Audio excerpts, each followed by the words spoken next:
एक सोझा जी नाम के गृहस्थ थे, उनका चरित्र है भक्तमाल जी में। वो महाभागवत थे। उनका ब्याह हुआ, पत्नी हुई, एक संतान हुई। जब संतान हुई तो उनको पत्नी को प्रसव पीड़ा में बहुत कष्ट होता है। उसका रोना चिल्लाना ये सब सुन करके जब प्रसव हो गया, बच्चा कुछ समय का हो गया, तो उनका जीवन में दोबारा मैं गर्भ धारण करने की चेष्टा नहीं करूंगा, क्योंकि बहुत कष्ट होता है और अब मैं ऐसे संसार से विरक्त भाव में भजन करना चाहता हूँ। अब नहीं।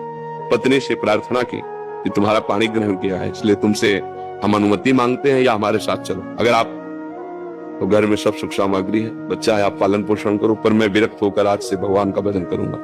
यदि आप कहते हो कि पाणी ग्रहण किया तो हमारे हाथ में हाथ मिलाओ, चलो जैसे मैं रहूंगा वैसे रहना होगा, पर साथ में कुछ नहीं, कोई नहीं, और भजन करना होगा। तो उन्होंने कहा मैं आपके बिना तो रह ही नहीं सकती, आपके साथ चलूंगी। तो चली। जब गांव के बाहर निकली, जंगल में पहुंची तो देखा थोड़ा धीमी चाल है। उनका जल्दी से आओ ना, तो देखा गोद में बच्चा है। तो पहले उन्होंने कहा था हमारे साथ अन्य कोई नहीं चलेगा, सिर्फ आपकी अनुमति है, आप बच्चा ले। तो बोले नवजात शिशु, इसको कहाँ छोड़े, इसको कौन पालन पोषण करेगा? तो उन्होंने कहा सब जीव जंतुओं का पालन पोषण करता है, वही भगवान करेगा, या तो वापस हो जाओ या बच्चा यहीं छोड़ दो। कैसे छोड़?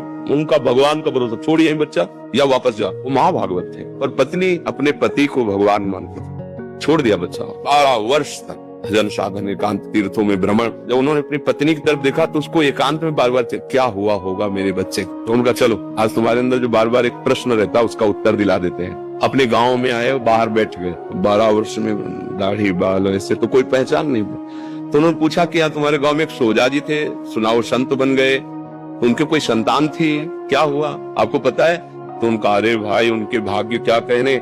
सोजा जी को जब जाते हुए सुना तो यहाँ का जो राजा था वो बड़ी श्रद्धा रखता था, तो उसने घुड़सवार दौड़ाए। सोजा जी तो मिले नहीं, लेकिन उनका लड़का मिल गया जंगल में, उसको उन्होंने रख लिया। उनके कोई लड़का नहीं था, तो अब युवराज पद पर उठ गए। बोले अच्छा अच्छा अच्छा, और वापस हो गए। पत्नी का देखा, घर में रहते तो हम गरीब किसान थे, लड़के को क्या बना पाते, लेकिन भगवान के हुए तो क्या बना, युवराज, और आगे चलकर वही राजा बनेगा। अब चिंता मत कर, चुपचाप भजन कर। ना कोई जंगली पशु पक्षी खा पाया बच्चे को, ना कोई हानि पहुंची, और अरे सर्वरक्षक भगवान, भरोसा भगवान का।